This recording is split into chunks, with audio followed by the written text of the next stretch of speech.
Abra sua Bíblia, por gentileza, na carta do apóstolo Paulo aos Romanos, capítulo número 8. Eu vou estar lendo o versículo 18. Estaremos meditando brevemente nesta noite sobre o tema as aflições e os propósitos de Deus. Romanos capítulo 8, versículo de número 18. Mesmo assentados como os irmãos estão, estarei lendo, os irmãos estarão acompanhando. Romanos capítulo de número 8, versículo 18. Diz a palavra do Senhor: porque para mim tem por certo que as aflições deste tempo presente não são para comparar com a glória que em nós há de ser revelada. Que Deus nos abençoe com a leitura de sua palavra. Amém. Vamos orar mais uma vez. Querido Deus, eterno Pai, que as palavras da minha boca e a meditação do meu coração sejam todas elas agradáveis ao Senhor. Que o Senhor fale conosco, nós queremos ouvir a Tua voz. Que o Senhor nos ilumine para transmitir a Tua santa e bendita palavra, inspirada pelo Espírito Santo. Que o Senhor nos ajude a compreender aquilo que o Senhor tem para nos ensinar.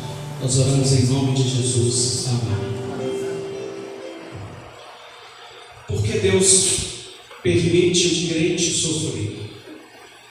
Você em algum momento da sua vida já fez essa pergunta? Ou você já ouviu alguém fazer essa pergunta?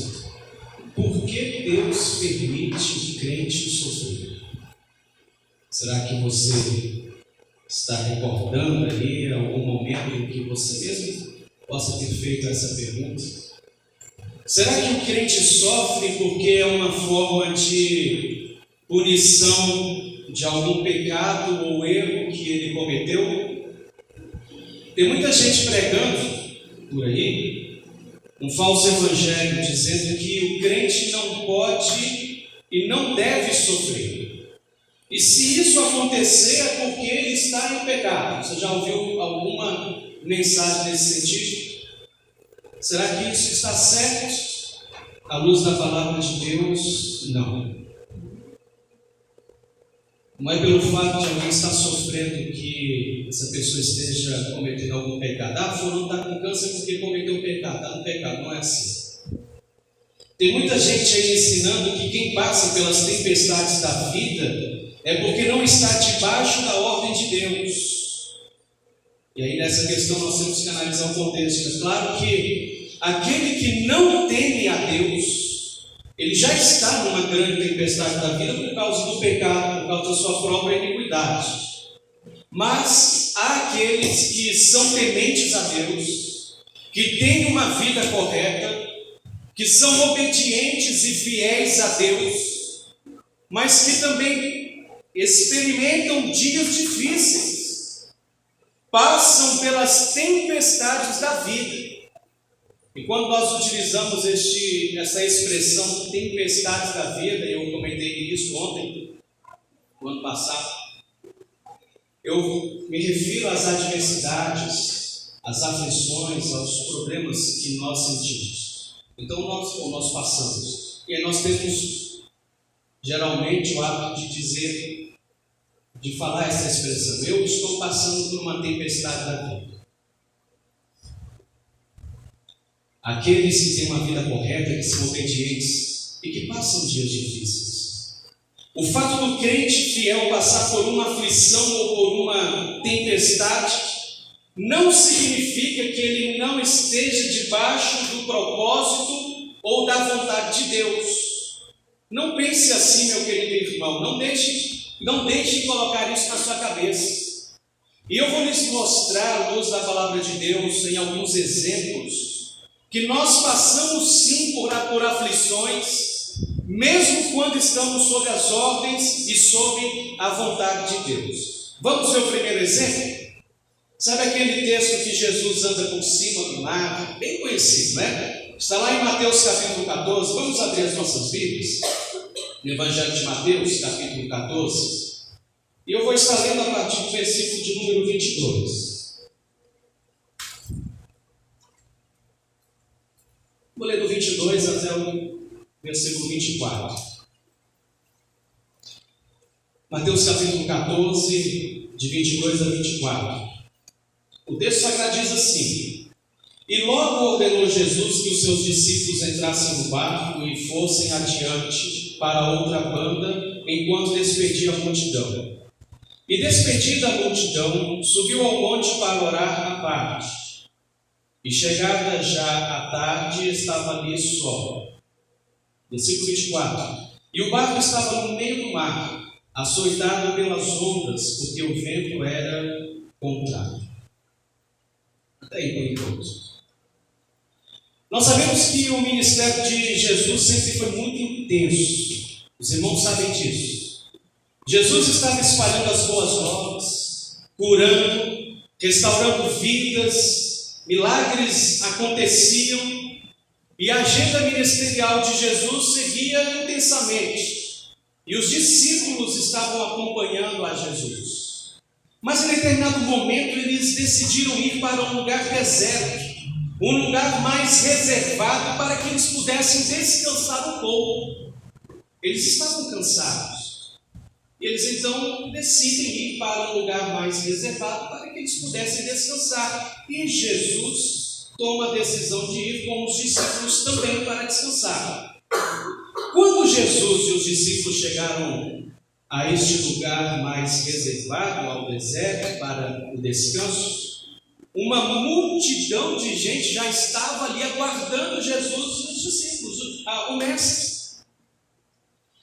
Jesus, ele se compadeceu daquelas pessoas. E Jesus foi ao encontro daquelas pessoas. Jesus continuou curando os enfermos, ensinando as boas novas do Evangelho.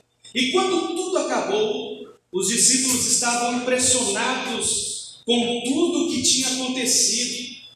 E vejam só, irmão Leandro, as férias programadas, o descanso planejado havia se frustrado. Aí vem a história dos discípulos do barco, que os irmãos conhecem. Jesus ordena aos discípulos que voltem para casa. E nós lemos isso aí no versículo de número 22. E logo ordenou Jesus que os seus discípulos entrassem no barco e fossem adiante para outra banda, enquanto despedia a multidão. Você prestou bem atenção nesse versículo? O que lhe chama a atenção? Uma ordem de Jesus. E a transliteração deste versículo traz isso mesmo. Uma ordem de Jesus aos discípulos. Eu ordeno que vocês entrem no barco. Foi o que Jesus disse a eles. E logo ordenou Jesus que os seus discípulos entrassem no barco. Jesus os compeliu. Agora vem a primeira chave da questão. Veja que muito pregador, muita gente ensina e diz que as tempestades de Deus só vêm para aqueles que não estão debaixo da ordem ou da vontade de Deus. E o que aconteceu aqui nesse episódio? Jesus manda, Jesus ordena que os seus discípulos voltem para casa. E o que acontece no meio da viagem? Uma tempestade. Uma tempestade. Interessante. Os discípulos cumprem a ordem de Jesus.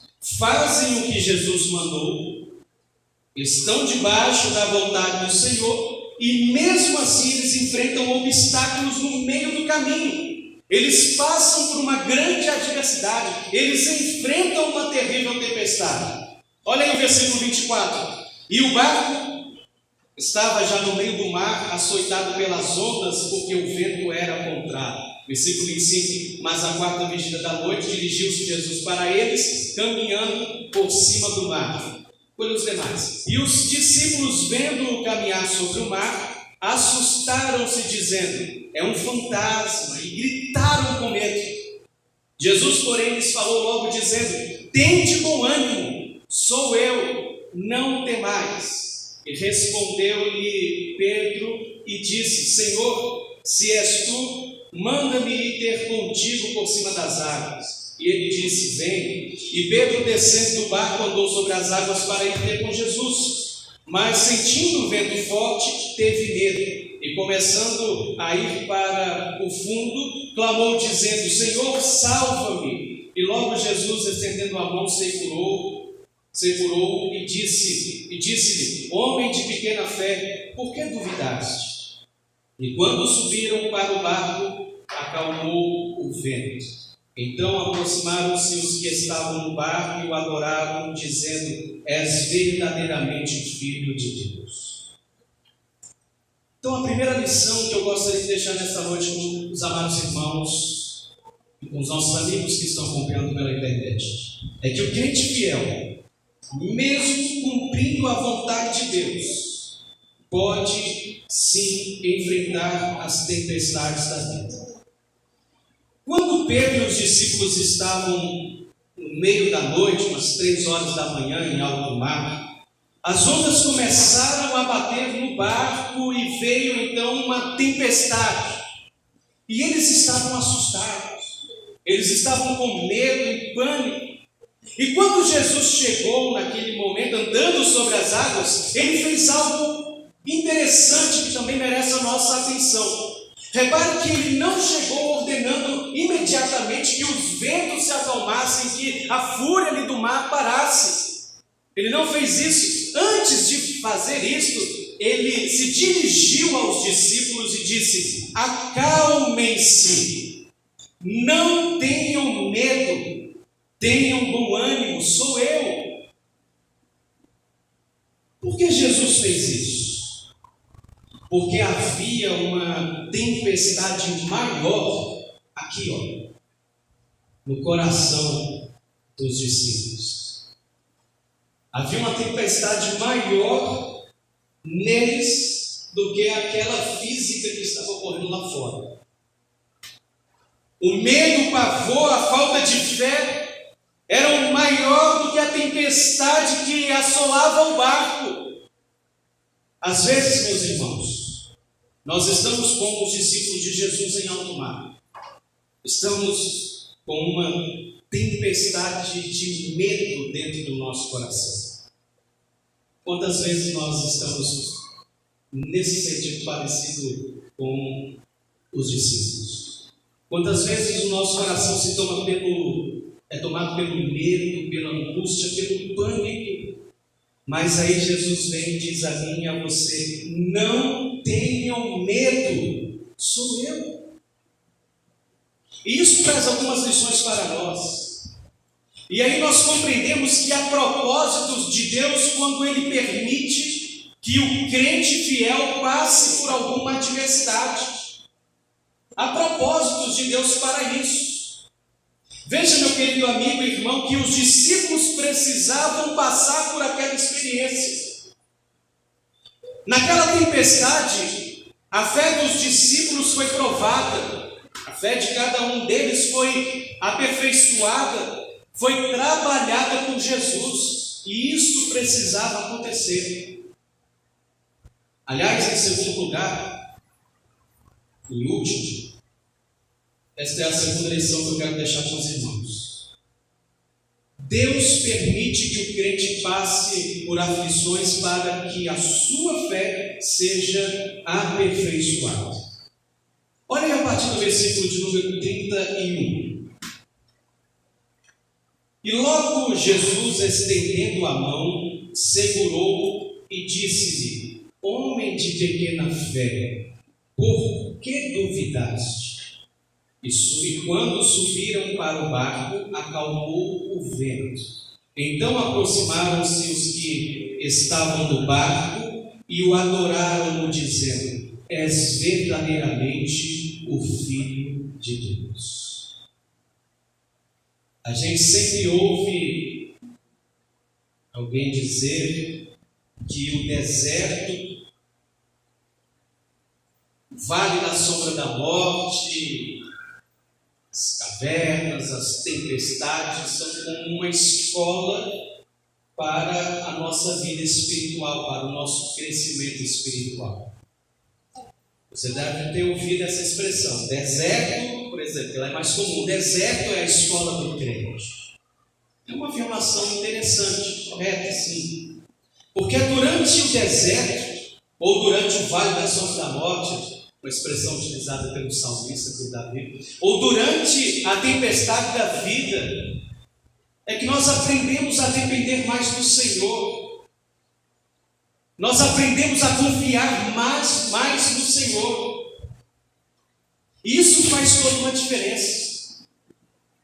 O reverendo Hernandes Dias Lopes, em um dos seus livros, ele diz que a diferença do crente e um ateu não se revelam nas circunstâncias, mas no fundamento. Isso é verdade, meus irmãos. A mesma tempestade que veio sobre a casa na areia, veio sobre a casa na rocha. Uma caiu, a outra resistiu. A diferença está em quem temos crido.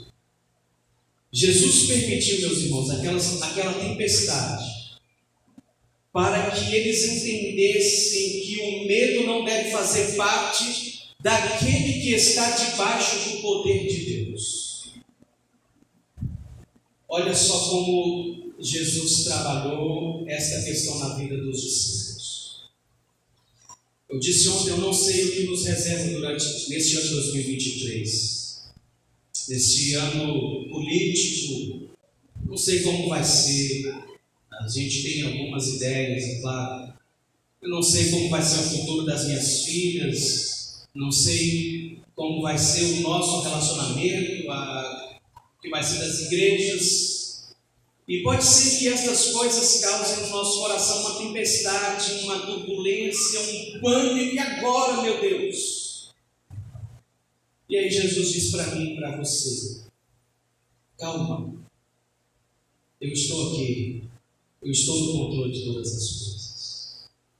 E através do sofrimento, através da adversidade, há ao lado positivo, como eu tenho dito ao longo dessa mensagem. Através do sofrimento, meu querido, nós podemos sentir o cuidado de Deus sobre nós. Às vezes, quando tudo vai bem, quando tudo está às mil maravilhas, a gente nem se lembra de Deus. Mas aí, quando vem aquela primeira adversidade, aquele primeiro sofrimento, a gente começa a buscar mais a Deus, a gente começa a se envolver mais na igreja, com os irmãos.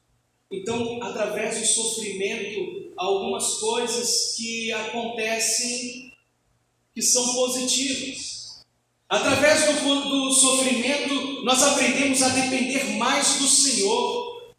E entendemos que Jesus é maior do que qualquer circunstância que exista. Jesus é maior do que qualquer circunstância. Através do sofrimento, nós podemos aprender e nós podemos entender que nada foge ao controle do Senhor. E que Ele tem o domínio sobre tudo e sobre todas as coisas. Através do sofrimento, meu irmão, nós podemos ver e contemplar os milagres de Jesus. Durante as tempestades da vida, Jesus também realiza milagres. Talvez você possa conhecer alguém do seu convívio que durante uma tempestade da vida, foi durante um problema, um sofrimento, algo que Deus permitiu. Foi naquele momento que um filho voltou para a casa da mãe, do pai. Foi no momento de tempestade que o Senhor mostrou ao casal que eles deveriam mudar e eles se reconciliaram. Há coisas positivas que Jesus opera em nós, no meio de nós, durante as tempestades da vida. Através do sofrimento, meu irmão, Jesus trabalha a nossa fé, para que não haja dúvidas de que Jesus tem todo o poder e que Ele é verdadeiramente o Filho de Deus. Olha aí o versículo 33. Então aproximaram-se os que estavam no barco e o adoraram, dizendo: és verdadeiramente o Filho de Deus. A propósito, meus amigos e meus irmãos, quando o justo, quando o crente, debaixo das ordens do Senhor, sob a vontade de Deus, quando ele passa por aflições, e esteja certo que nenhuma dor, nenhuma dificuldade, nenhum sofrimento deste mundo é maior que a glória de Deus em nós. Louvado seja o Senhor. Concluindo, eu dei apenas um exemplo mais profundo nesta noite para mostrar aos senhores, aos irmãos, que o crente passa por aflições, mas que há propósitos do Senhor em todas elas. Mas eu poderia citar também Paulo, que debaixo das ordens de Jesus experimentou grandes sofrimentos durante o cumprimento da vontade de Deus sobre o seu ministério. Paulo foi preso, Paulo foi injuriado, injustiçado, apedrejado, sofreu naufrágio, quase morreu. Mas em tudo havia um propósito do Senhor, e a glória de Deus foi manifestada. Eu posso citar também Jó, um homem íntegro, um homem reto, fiel a Deus. E mesmo assim Deus permitiu que Jó experimentasse a mais profunda dor e sofrimento que você possa imaginar. Mas em tudo havia um propósito do Senhor, e a glória do Senhor foi manifestada. Disse Jó, os irmãos conhecem, versículo bem conhecido: antes eu te conhecia só por ouvir falar, mas agora eu te vejo com os meus próprios olhos.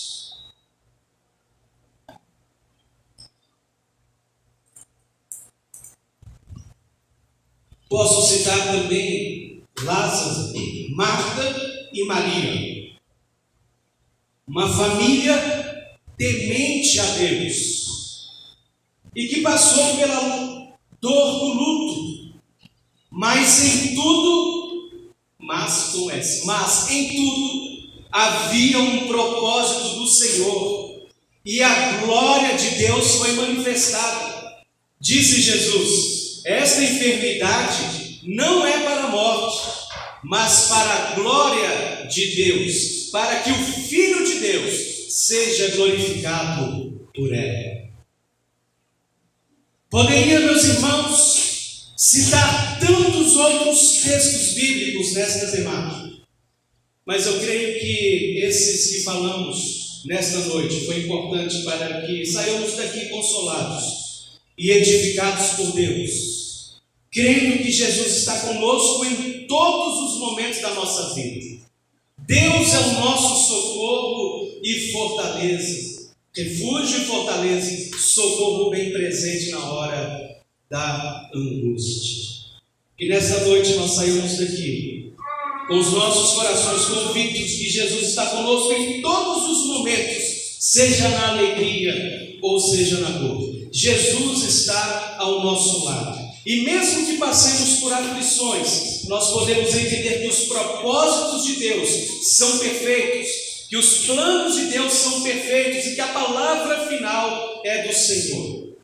E que nenhuma dor ou aflição deste mundo se compara à glória manifestada de Deus em nós. Seja abençoado, meu querido amigo e meu irmão, com a presença do Senhor na sua vida. A Ele seja a glória e o louvor para sempre. Amém.